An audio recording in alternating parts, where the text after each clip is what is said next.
നമസ്കാരം. Raft of ഫുട്ബോളിലേക്ക് അവർക്കും സ്വാഗതം. യൂറോ കപ്പിന്റെ ഒരു ആവേശത്തിലേക്ക് ഫുട്ബോൾ ലോകം എത്തിക്കഴിഞ്ഞു. അതിന് മുന്നോടിയായിട്ടുള്ള അന്താരാഷ്ട്ര സൗഹൃദ മത്സരങ്ങൾ നടന്നുകൊണ്ടിരിക്കുന്നു. കേവലം ഒരാഴ്ചക്കപ്പുറം യൂറോ കപ്പ് ആരംഭിക്കുകയാണ്.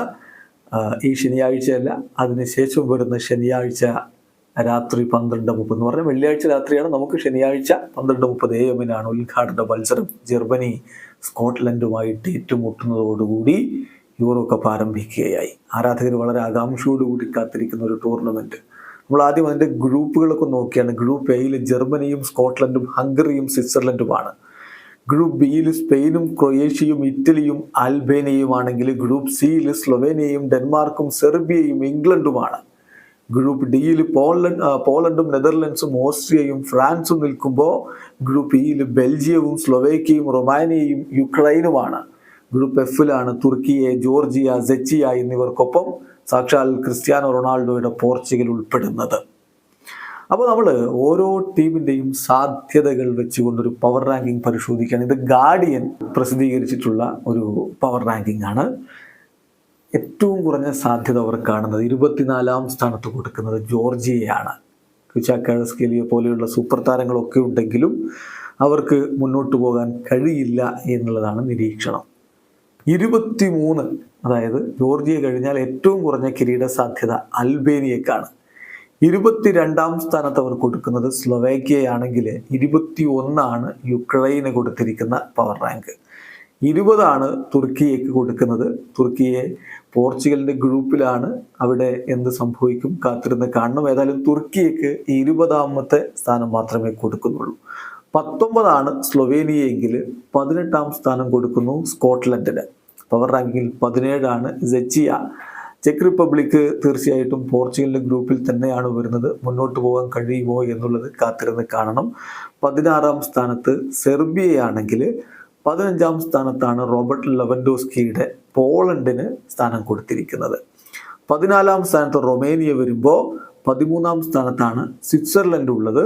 സ്വിറ്റ്സർലൻഡ് ഏത് വമ്പൻ ടീമിനും പണി കൊടുക്കാൻ കെൽപ്പുള്ള ടീമാണ് എന്നുള്ളത് നമുക്കറിയാവുന്നതാണ്. 12ാം സ്ഥാനത്ത് ഹംഗറി ആണെങ്കിൽ 11 ഡെൻമാർക്ക് വരുന്നത്.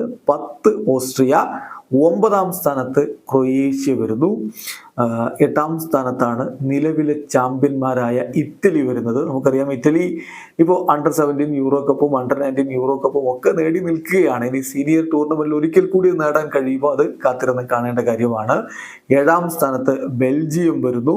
ബെൽജിയത്തിന് വേണ്ടി ഇപ്പോൾ KDB 100 അന്താരാഷ്ട്ര മത്സരങ്ങളൊക്കെ പൂർത്തിയാക്കി നിൽക്കുകയാണ്. ബട്ട് അൺഫോർച്ചുനേറ്റ്ലി അവർ തിബോട്ട് കോർട്ടുവയെ ഒഴിവാക്കിയിട്ടുണ്ട്. കോച്ചുമായിട്ടുള്ള പ്രശ്നങ്ങളൊക്കെ നമുക്കറിയാവുന്നതാണ്. അപ്പോൾ അദ്ദേഹം ഇല്ലാതെയാണ് ബെൽജിയം വരുന്നതെങ്കിൽ 6ാമത് നെതർലൻഡ്സ് ആണ്. ഓറഞ്ച് പടക്ക് റൊണാൾഡോ കുമാന്റെ ഓറഞ്ച് പടക്ക് 6ാം സ്ഥാനം കൊടുക്കുന്നു.